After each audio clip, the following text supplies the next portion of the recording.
बच्चे कहते हैं मुझे कोई चीज याद नहीं होती है।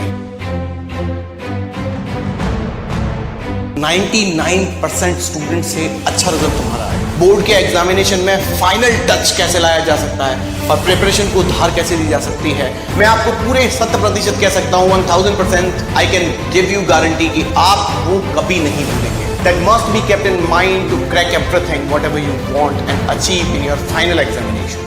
जो मैंने आपको टिप्स बताई है, जो उम्मीद है कि आप इन सभी के ऊपर भारी पड़ेंगे। I'm telling you 90 क्रॉस करने से 95 क्रॉस करने से आपको कोई नहीं रोक सकता। ये किसी भी प्रकार का टाइम टेबल नहीं है, ये किसी भी प्रकार का इतने घंटे पढ़ो, उतना घंटा ये पढ़ना है, उतना घंटा ये पढ़ना है, बिल्कुल भी नहीं दोस्तों। Something special. बच्चे कहते हैं मुझे कोई चीज याद नहीं होती है। दोस्तों, आपके हाथ और आपके ब्रेन का साइंटिफिक एक कनेक्शन बताता हूं। आपका उस पर्टिकुलर हैंड के साथ ब्रेन का कनेक्शन कुछ इस तरीके का है कि आप अगर लिखते समय अपनी नोटबुक में नहीं भी देखेंगे तो भी आप ठीक लिखेंगे। राइट हैंड से लिखते हैं तो मैं आपको कह रहा हूं कि राइट हैंड से लिखने पर आपको याद नहीं हो रहा है, leave it. Now try to start writing with your left hand. अब तुम कहोगे इसमें क्या लॉजिक है? साइंटिफिक लॉजिक बताता हूं दोस्तों, आपको साइंटिफिक लॉजिक बताता हूं। रिसर्च के अकॉर्डिंग वो काम जिसमें समय लगता है और कंसंट्रेशन बिल्ड होता है वो उस समय होता है जब आप अपने नेचुरल फिनोमेना को छोड़ देते हैं।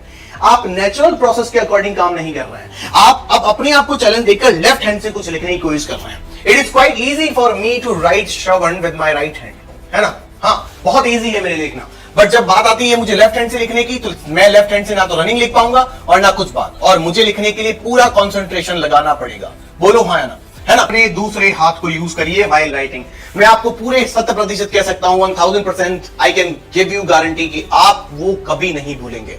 हफ्ते आपके पास रहे हैं, जो भी समय आपके पास बचा है, अगर अभी भी आपको मैं टाइम बता रहा हूं 45 मिनट्स अर्ली मॉर्निंग में, ठीक है ना? अर्ली मॉर्निंग में 45 मिनट्स, 45 छोड़ दो, 45 मिनट्स अर्ली मॉर्निंग में, 20 मिनट्स आप अगर आफ्टरनून में दे देते हैं उसी चीज को पढ़ने में, ठीक है? और फिर से कह रहा हूं 15 मिनट्स आप मुझे रात को जब भी आप सो रहे हैं, जस्ट बिफोर योर स्लीप, ठीक है, जस्ट बिफोर स्लीपिंग, अगर आप सोने से ठीक पहले 15 मिनट मुझे दे देते हैं, I am telling you 90 cross करने से 95 क्रॉस करने से आपको कोई नहीं रोक सकता है।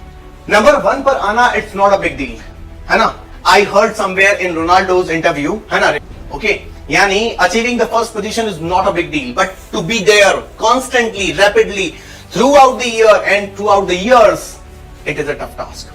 आपको 45 मिनट्स मिल रहे हैं पढ़ने के लिए, no issue with that, but 45 minutes में चोरी नहीं करनी है। वो 45 मिनट्स पूरी तल्लीनता से, पूरे जी जान से मैं मेहनत करूंगा, चाहे रात की 12 बज रही हो या सुबह की 4 बज रही हो, लेकिन वो 45 मिनट्स में लगा के रहूंगा। देखिएगा, ध्यान से देखना, कोई भी पढ़ाई करी उसको ठीक 24 घंटे के अंदर अंदर रिवाइज करिए, पहला रूल। दूसरा, पहली बार आपको 24 घंटे के अंदर अंदर उसको रिवाइज करना। दूसरा, उसको 3 दिन के अंदर अंदर एक बार फिर से, 3 डेज के अंदर अंदर एक बार फिर से दूसरी बार पढ़ लीजिए। फिर उसी चीज को 10 से 15 दिन में, दोस्तों ढंग से सुनना मेरी बात को, 10 से 15 दिन में आप एक बार फिर से पढ़ लीजिए, ठीक है? तीसरी बार, और फाइनल इतने में तुम्हारे एग्जाम की डेट बहुत नजदीक आ जाएगी, तो 30 दिन में एक बार उस चीज को वापस पढ़ लीजिए। This is the 4th time, और ये तुम्हारा 30th डे है ना? 30th डे है, समझ में आ रही है? अगर आप ऐसा कर लेंगे तो एग्जाम से ठीक पहले 4 बार एक ही टॉपिक का रिवीजन हो जाएगा, और revision will give you confidence, boost your confidence, boost your writing skills in final examination. You can be everything. Believe me दोस्तों, जिस व्यक्ति ने ये माना है कि मैं सबसे अलग हूं, in right perspective, if you keep the same psychology, you will completely be a different person. मुझे उम्मीद है कि आप अगर ये ठान गए कि मैं एनुअल एग्जाम में 95 प्लस चुटकियों में कर जाऊंगा, तो बिलीव मी गाइज, आप सही में चुटकियों में 95 प्लस कर जाएंगे।